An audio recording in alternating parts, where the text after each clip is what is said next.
Hello everyone, आज हम समझेंगे पाकिस्तान पीनल कोड 1860 के अंदर सेक्शन 425 को, जो डील करता है मिसचीफ को। ये ऑफेंस अगेंस्ट प्रॉपर्टी होता है।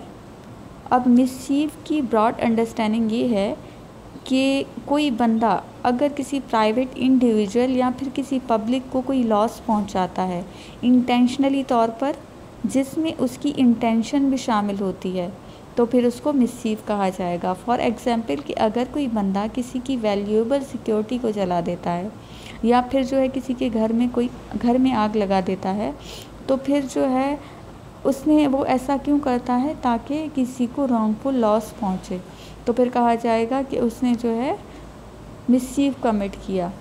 अब इसको थोड़ा सा कॉन्क्रीट वे में समझ लेते हैं। Whoever with intent cause or knowing that he is likely to cause wrongful loss or damage to the public or to any person, cause the destruction of any property or any such change in any property or in the situation thereof is destroy, diminish its value or utility or effect it injuriously commit mischief। अब इसके अंदर यही बताया है कि अगर कोई बंदा किसी की प्रॉपर्टी को कोई डैमेज पहुंचाता है, किसी की प्रॉपर्टी को डिस्ट्रॉय करता है या फिर जो है उसकी यूटिलिटी की वैल्यू को डिमिनिश कर देता है, तो फिर जो है कहा जाएगा कि उसने मिसचीफ किया। और वो ऐसा क्यों करता है, ताकि किसी को रॉन्गफुल लॉस पहुंचा सके, तो फिर कहा जाएगा कि उसने मिसचीफ कमिट किया। अब इसकी एक्सप्लेनेशन है मज़ीद कि it is not essential to the offence of mischief that the offender should intend to cause loss or damage to the owner of the property injured or destroyed. It is sufficient if he intends to cause or knows that he is likely to cause wrongful loss or damage to any person by injuring any property, whether it belong to that person or not। अब इसमें बताया है कि ये ज़रूरी नहीं है कि उस बंदे की ज़ात को कोई इंजरी पहुंचाई जाए, क्योंकि इसमें प्रॉपर्टी की बात हो रही है। ये ऑफेंस अगेंस्ट प्रॉपर्टी के लिए बता रहा है। तो किसी की प्रॉपर्टी को नुकसान पहुंचाना, किसी की प्रॉपर्टी को डैमेज करना, डिस्ट्रॉय करना, और वो किस नीयत से, ताकि जो है किसी को रॉन्गफुल लॉस पहुंचाया जा सके।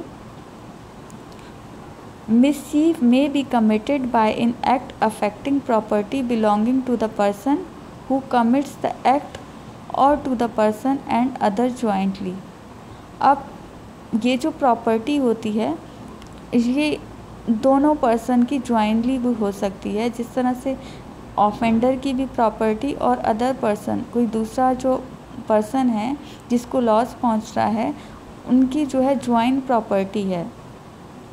अब इसकी इलस्ट्रेशन समझ लेते हैं, उससे आपको ज़्यादा क्लियर हो जाएगा कि A having joint property with Z in a horse shoot the horse intending thereby to cause wrongful loss to Z, A has committed mischief। कि A जो है, A और Z का जो है एक घोड़ा है। अब A क्या करता है कि Z के हॉर्स को जो है शूट कर देता है, और वो इस इंटेंशन से करता है ताकि Z को जो है रॉन्गफुल लॉस पहुँचे, तो फिर कहा जाएगा कि A ने जो है मिसचीफ कमिट किया। A voluntarily burned a valuable security belong to Z intending to cause wrongful loss to Z, A has committed mischief। अब A जो है Z की वैल्यूएबल सिक्योरिटी को जला देता है। वो किस इंटेंशन से करता है ऐसा, ताकि Z को रॉन्गफुल लॉस पहुँचे, तो कहा जाएगा कि A ने जो है वो मिसचीफ कमिट किया है। अब थर्ड इलस्ट्रेशन है कि A introduce water into an ice house belonging to Z and thus cause the ice to melt intending wrongful loss to Z, A has committed mischief।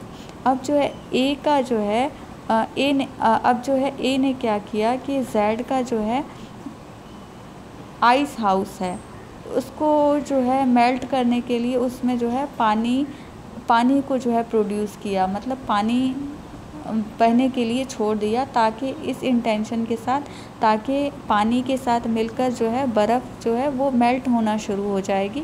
और वो इसलिए करता है, इस इंटेंशन से ऐसा करता है ताकि जेड को जो है रॉन्गफुल लॉस पहुँचे।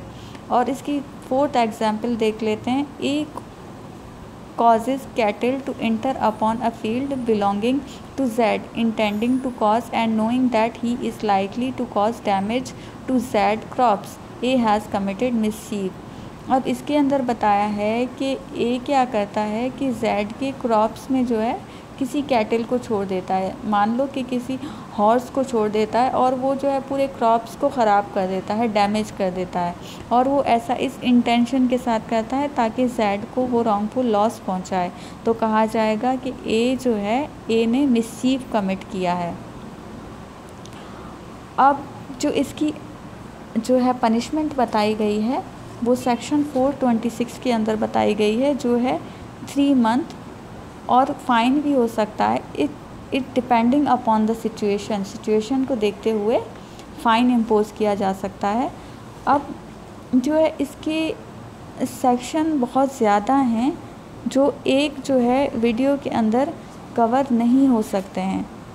तो फिर ऐसा करेंगे कि इसका जो है हमने अभी एक्सप्लेनेशन को समझ लिया है, बाकी के जो सेक्शन हैं हम नेक्स्ट वीडियो के अंदर समझ लेंगे। तो फिर आपको अच्छे तरीके से समझ में आ जाएगा। अगर इसी एक वीडियो में सारे सेक्शन डाल देंगे तो आपको ठीक तरीके से समझ में नहीं आएगा। इसको सिर्फ शॉर्टली देख लेते हैं बाकी सेक्शंस को।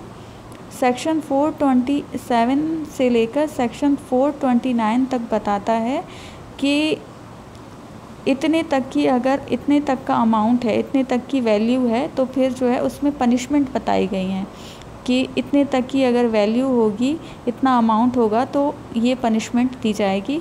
सेक्शन 430 से लेकर सेक्शन 434 तक बताया है, डिफरेंट मूड्स बताए हैं मिसचीफ के।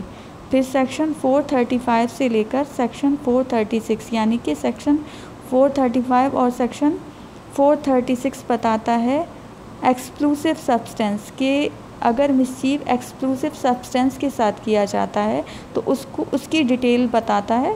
सेक्शन 437 से लेकर सेक्शन 440 बताता है कि अगर जो है मिसचीफ किसी वेसल के अंदर होता है, पानी के अंदर जो शिप होती हैं उसके अंदर कोई मिसचीफ किया जाता है, तो फिर जो है उसके बारे में उसकी डिटेल बताई गई है।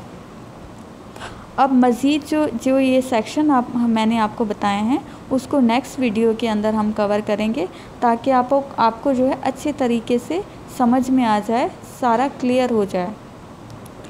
तो आज का लेक्चर हमारा यहीं तक ही था फ्रेंड्स। मैं उम्मीद करती हूँ कि मेरा ये लेक्चर आपको पसंद आया होगा, मेरी बात आपको अच्छे तरीके से समझ में आ गई होगी।